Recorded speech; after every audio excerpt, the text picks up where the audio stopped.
Hi, my name is Valerie Kelso. And I'm Suzette Teague, and Welcome welcome to the Don't Believe the Hype Show.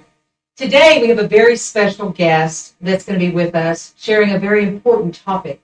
The title of our show today is The Silent Killer, Carbon Monoxide. Angie Strader is a wonderful lady I met through my networking journey, and she is a mom, a grandma, a United States Air Force veteran, an accomplished businesswoman. Angie has started several successful businesses, and she moved up to the ranks of management in corporate powerhouses. Following a near-death experience from a severe acute carbon monoxide poisoning, Angie stepped down from her position as a CEO. So she could, it was a thriving family business, but she needed to focus on her health. And so today, Angie shares her story in hopes that her experience will help educate and save others from carbon monoxide exposure and poisoning. Thank you for coming to the show. Mm-hmm. And thank you for choosing the Don't Believe the Hype Show to share your story. My first time I'm sharing the story publicly, so thank you. No, we need to thank you for choosing us to share your story because it's an honor and a privilege because of what you've gone through. And we need to educate people on carbon monoxide poisoning and how much of a silent killer it can be. So can you tell us what happened to you? Why? How I got to where I am today? Good to be here with you. Yeah. So for me, completely out of the blue, let me start with, I didn't know anything about carbon monoxide myself. I was never educated about it. I didn't know anything about it. And I went to sleep one night in a hotel and in California, so there's a whole new meaning to the song Hotel California. Check out, but you may never leave. There's something to that, and but and to be serious, because I light of it helps me a little bit, but I went to sleep in the hotel, and thankfully, at the time I had my granddaughter and my granddaughter's nanny that was with us. They were in a separate room. Twist of fate, they were supposed to be in our room, but we switched rooms at the last minute. Our room was backed up to the hot water heater and utility room. And subsequently, there was carbon monoxide leak that just affected our room. Thankfully, it was just us. And so in that, I almost threw my bed up. And so we find out it's carbon monoxide poisoning, which the area that I was at, the city I was at, they had never experienced carbon monoxide poisoning. And unfortunately, they thought it was a drug overdose. Wow. And so it delayed a little bit of, treatment there, but ultimately, and I was expected to survive, ultimately. Oh, so what has the recovery been like for you? Like once you got diagnosed, I guess they took you to the hospital, and then take us from there about how you recovered from this and what it was like to go through, so that our audience knows how long the recovery is and what the effects of recovery could be. So my official diagnosis is carbon monoxide poisoning, which is systemic, and hypoxia. Because carbon monoxide is a gas, just like oxygen, and it attaches to your hemoglobin. In fact, your body prefers it over oxygen, the carbon monoxide, so it displaces the oxygen. And in my case, I was hypoxic, so basically didn't get any oxygen to the brain or any cells in the body, or a significant low percentage. So for me, because carbon monoxide affects everyone differently, it depends on, it affects the brain, anything that your whole body needs oxygen. And so on top of the oxygen deprivation is the poisoning on top. And yes, I was in the hospital for several days, and significant effects from that for me has been some brain damage and memory loss, and is severely affecting my joint. Is just the highlight of the main things. So you said you had the carbon monoxide. You had to go to the hospital, Mhm. and they thought you had a drug overdose. What made them believe that you had a drug overdose? Because I just need the audience to understand what. How that, why they would Yes. think I had a drug overdose. Yes. Well, for the first thing, I was unconscious. Mhm. So a lot of that I don't remember. At the time I was married, and so in the room with me was, my ex-husband.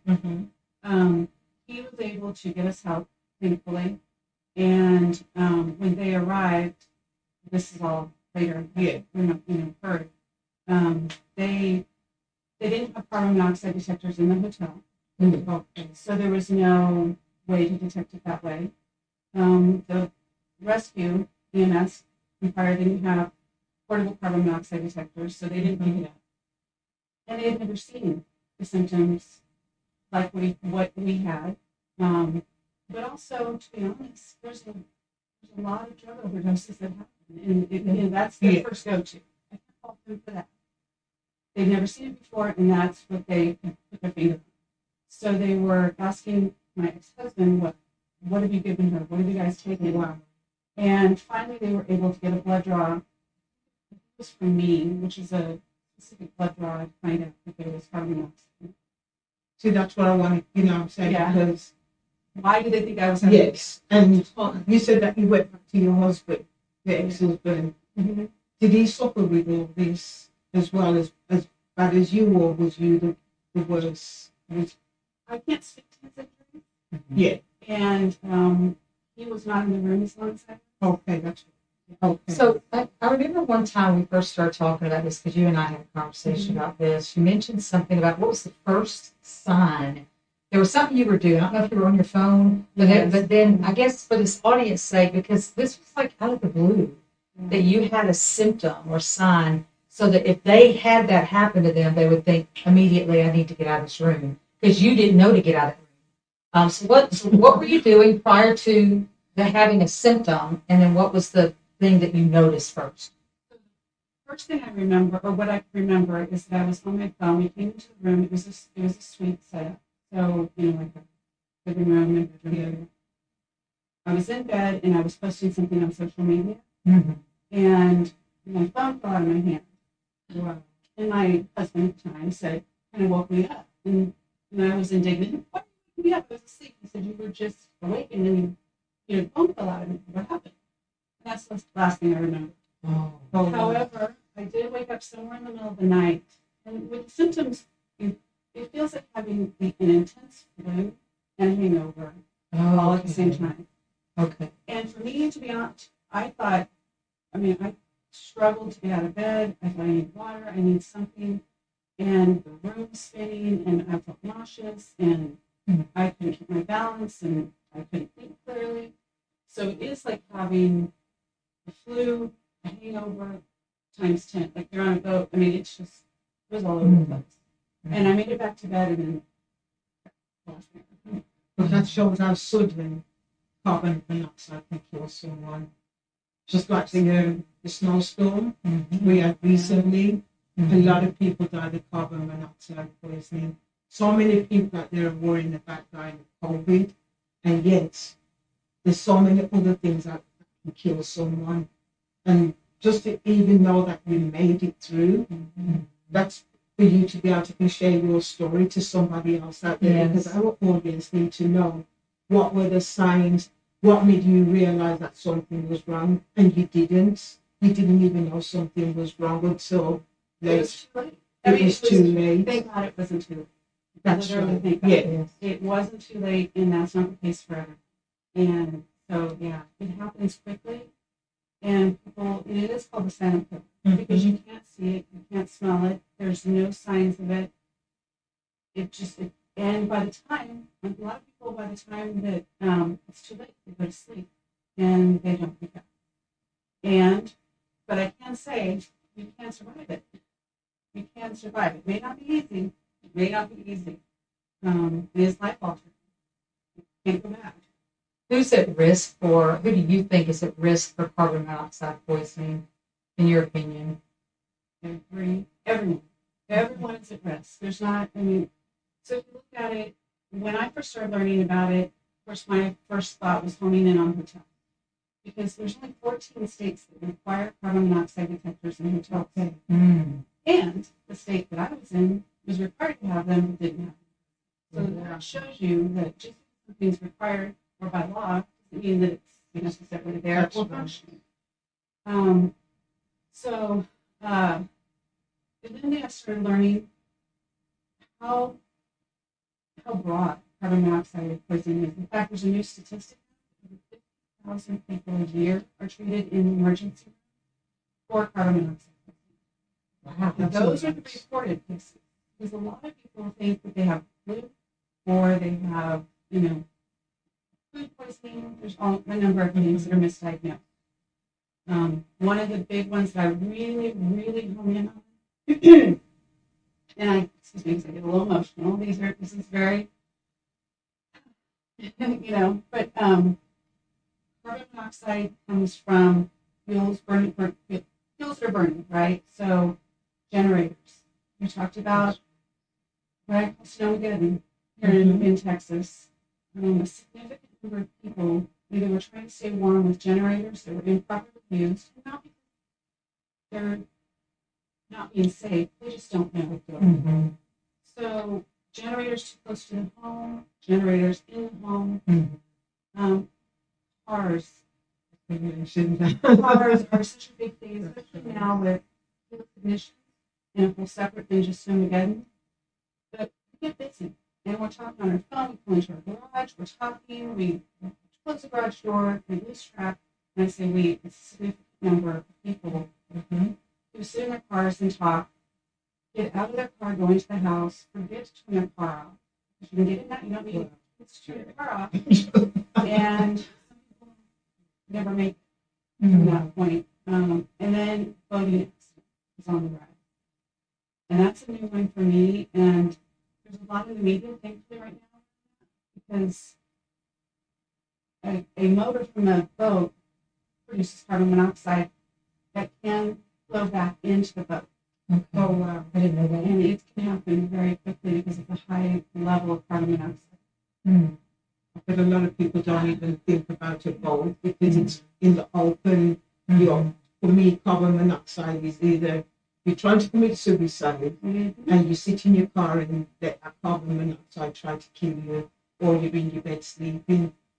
I'm saying you're not thinking about a boat being on an open sea and that can kill you. So can you imagine all you guys out there who've got your boats? You better pay attention when you're out there. That boat could be life-threatening. What I mean? So I'm glad that you brought that point up.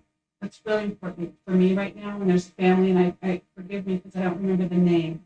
There's a family right now. They lost him. He was 9 years old, and their son, who was on the back of the boat when they got back to the dock. And this is paraphrasing. The family was unloading, and they found their son unresponsive. I think he made it out of the boat, or whatever the case was. He had succumbed to carbon monoxide poisoning from being on the back of the boat, and the family didn't know. It's not something we know about. We're not educated. We're not told. We don't have that, stop, drop, and roll for a fire. But we just don't have the awareness around carbon monoxide poisoning. Can you give the audience some safety tips or tricks or things that they could do to protect themselves in this kind of situation? Because I know they would love to hear from you. You're a survivor, and we're happy that you are. So what would you tell this audience about how to protect themselves from carbon monoxide? Some tips, some tricks, some things you do now. Just normal everyday stuff that we don't think about. So number one is, as I mentioned, the safety around using generators too close to the home. But first of all, get carbon monoxide detectors for your home. And please don't rely on the ones that are in your ceiling that are the fire department or smoke detector, carbon monoxide detectors. You can't see those. You really don't know if they're working or not. We assume they are. What we assume is a lot of people say, I thought it was a tool, and just find out it was just a fire or something. So I suggest everyone get plug-in carbon monoxide detectors that go into the wall socket, one outside of every bedroom door. If you have near hot water heaters or by your back door, like your garage or carport, put from there because that's where carbon monoxide comes in. We have an LED readout so you can see the parts per million of carbon monoxide. You can visually see it, and it will alert you. So look beyond anything else. Take the detectors and alarms very seriously, and take them with you when you travel. In your hotel, get a battery operated backup. You can do. You can put them in your carry-on baggage. I do, and I've left them at many hotels as gifts for other people because I forget them. That's good though. Beyond that, just know that generators, boats, heating your home with your gas stove is not. We're checking your chimneys. It can build up. So if you have a wood burning stove or gas, even if there's a buildup, carbon monoxide can build up in the home very quickly. Those are like the top of mind for me right now. But, and I've heard that carbon monoxide really is lower to the ground. So by the time it gets, if you have it on the ceiling, by the time it hits the ceiling, you may not be here anymore. I think people have the wrong misconception. Unlike a fire, the carbon monoxide is a gas that actually is lower to the ground. Is that true, or am I just, did I read something wrong there? Well, it's up to debate. So some experts believe that the one in the ceiling is just fine. It's going to gas rises, and there's another school of thought that it's down low. My thought process is cover your base. That's right. Yeah. Do both. And to me, if a carbon monoxide detector is at bed height, which is where your wall sockets are at, outside your door, that provides a level of protection as well. But and just never be too careful. So I like to keep my window open just a little bit because I'm from England and we always have a window slightly open to let out the bad oxygen that's in the room. You know what I'm saying? Because you've cooked, you've done so much things, and people have noticed that over here you don't open the windows, you rely on the AC or whatever heating system. We don't have that in England. So back in England, we used to always have, they always tell us, get a carbon monoxide. It was a big thing in England. So hearing that over here is not a big thing, it's like, wow. I'm in a small country, but remember we have coal fires, we have, our heating system is totally different from what we have in this country. But I still like to keep the window open ajar just a little bit. The only thing is I can't stand that mosquito starts killing me. No mosquito is a real problem. You know what I'm saying? So it's just opening up like that. If one gets in, I can swat him before he starts kissing me on my face. I know it's a serious topic, but it's just that people need to be aware that keep that window open because oxygen, fresh air is better than no air. Two things. One, I have to say the research because I've done a lot of research on this topic. I was really impressed. Well, first of all, dismayed by the number of carbon monoxide poisonings that actually, which it is small, small in comparison. But the education and prevention is a real thing over there versus here. It's like, that's right. I don't understand why. I don't know. And fresh air. I have to say that's the thing. And we might be getting to that. If you have any symptoms, if you feel just weird, like this thing's not right, don't take a risk. And no, I agree. Get outside and get your loved ones outside. And that includes pets. And safely get outside and get away from the home and call 911 and take those people. Take people with you. Because that is really, really. That's right. And thank God that He allowed you to be in that room. My granddaughter, yes, or my daughter, or your daughter, or anybody younger. You see what I'm saying? Absolutely. Because that might have been fatal. So really and truly, you was covered. Because I wouldn't like to know that your granddaughter wasn't here now because of something so that people just take for granted. Just a little bit of air, we take it for granted. Yeah, we do. Yes. So what's next for you, Angie? What do you got on? What have you got on your horizon? Oh, the good thing about where I'm at in life is that I get to figure it out. It sounds very cliche. I don't know. Those who know me before, and I know that some of your fans know me from before and love you very much. may know a different Angie. May know me as a really different person. So not that I'm not as driven and as focused, and I had a little harder edge about myself. Like, I was on a track of like, don't get in my way. I'm coming through. To I'm a little bit more go with the flow, and I feel like God's so much bigger than I could have ever thought of. And if an opportunity presents itself, I'm going there. And I know that there's going to be okay. So what that looks like, I don't know. What I do know is it's going to be nice. Do you think having that experience is going with you? Oh, 100%. 100%.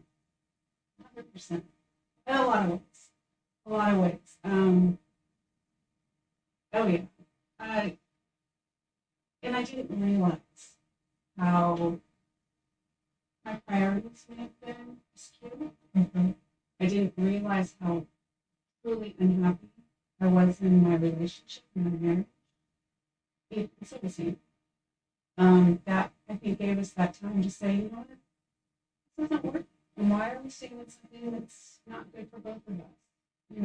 It's never easy. And some people disagree and say it's not the right thing to do, but that ultimately, it's given me a new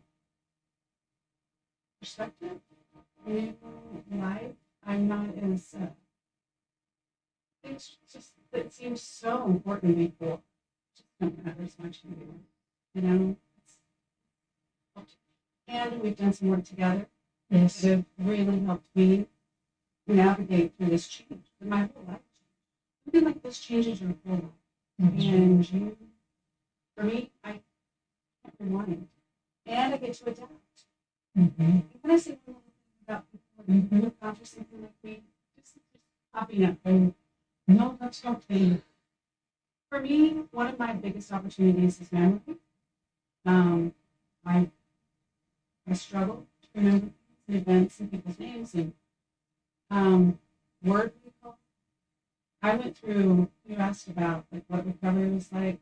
I went through cognitive therapy, physical therapy, psychological, emotional therapy, and I did 144 hyperbaric treatment. My life is dedicated to recovery.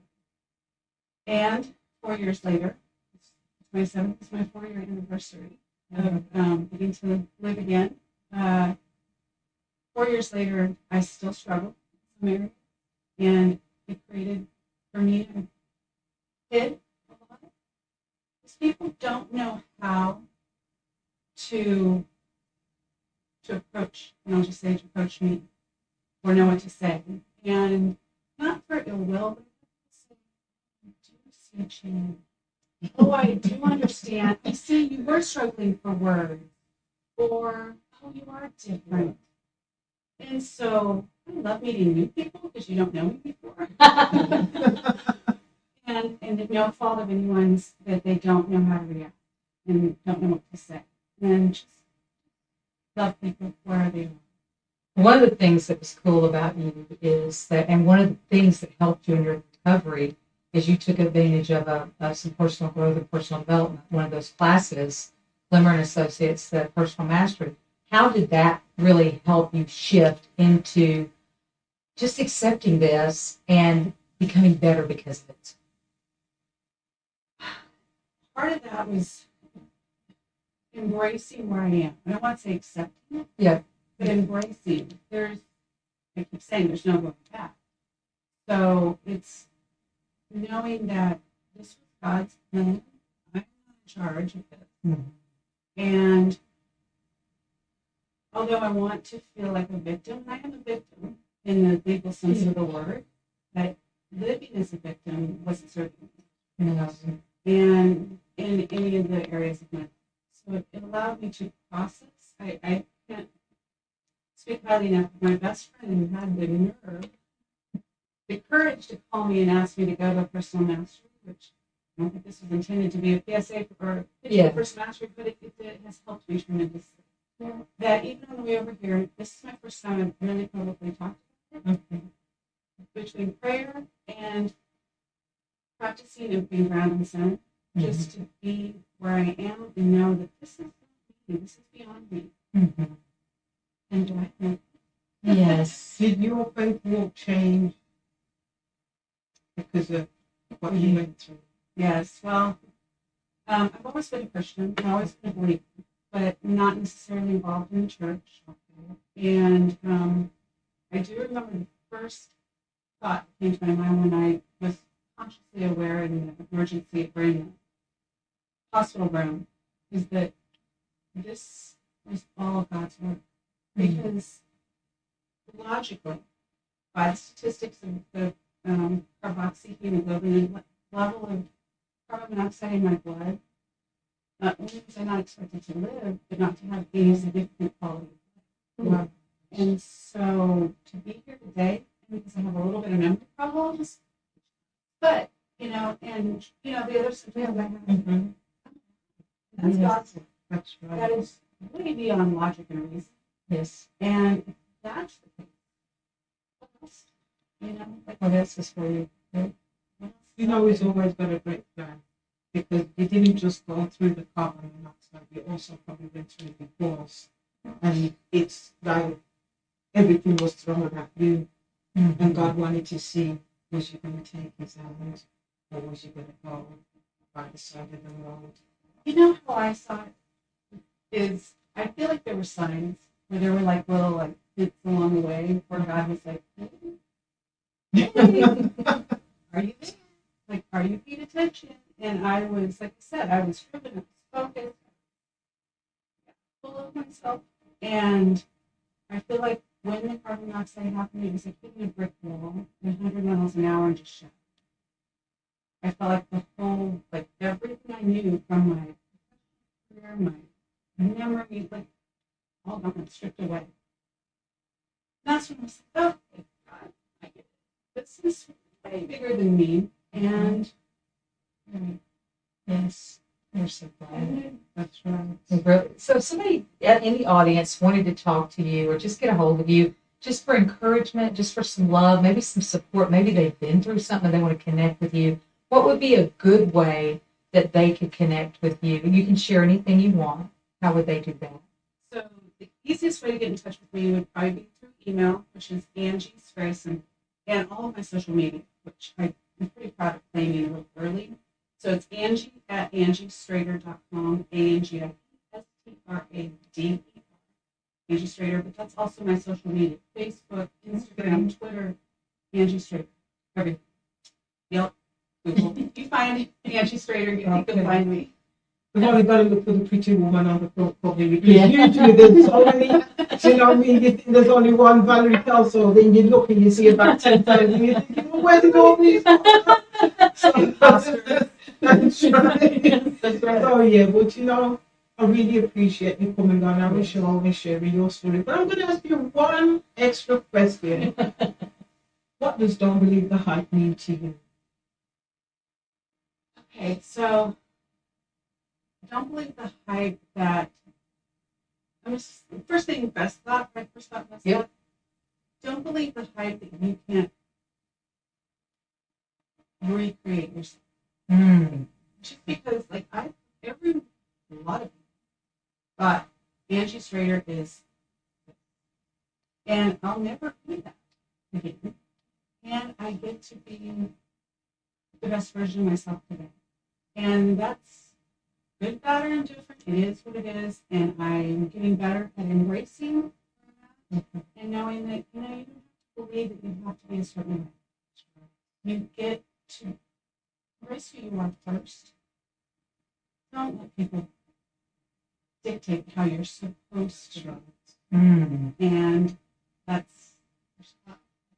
is awesome. And again, like Valerie said, we are so grateful you came today. I know the audience is grateful that you came because they got to hear a great testimony of life and love and hope and fearlessness and courageousness. And so we're at the end of our show, and we appreciate you allowing us, Valerie and I, to come into your home And we're so grateful for Angie. So thank you for being with us today. And we'll see you next time on. Don't believe the hype. Thank you. Bye-bye. Bye. Bye.